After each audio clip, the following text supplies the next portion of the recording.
Hi, welcome to WPGN News. I'm Christian Miller. I'm Eliana Corda, and we're here to bring you the announcements. Homecoming is next week. Start with Class Color Day.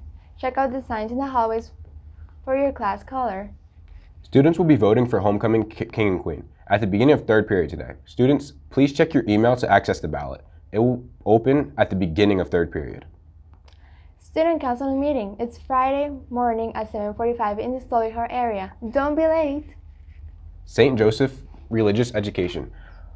Classes will begin for all grades on September 16th, grades K through 6 at 4 p.m. and grades 7 through 12 at 7 p.m.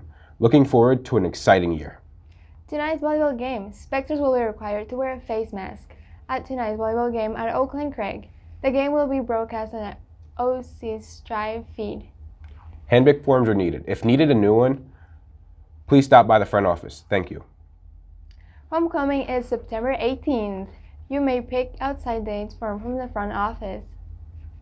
National Honor Society readers, please be checking the daily announcements to see what time you read next week. Hey Christian, I heard you have a game tonight. Yeah, so we play Elkhorn Valley at Tilden. It's a weird because it's on a Thursday. Due to referee shortage, we have to play on Thursday. Oh, I heard you interview Mr. Berkey. Yes, I did. Let's get to that. How does COVID-19 affect the football season? Well, it's kind of an interesting question. When we got rolling back in June, it was kind of a big sigh of relief because it was the first time since we left way back in March that we ever actually got to do anything. And so more than anything, COVID-19 has been, or let me rephrase this, sports has been the one thing that has kind of got to return back to normal as much as possible.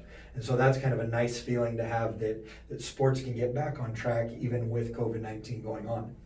Flip side of that is kind of each and every week, each and every day, each and every hour is kind of a guessing game. You never know what's going to happen and who's going to be there, who's not, who's going to be able to miss a practice, maybe miss this, miss that. And so kind of the biggest thing is just there's a lot of unknown on a day-to-day basis. Okay, how does the loss against Laurel and Wakefield affect the game plan against Elkhorn Valley?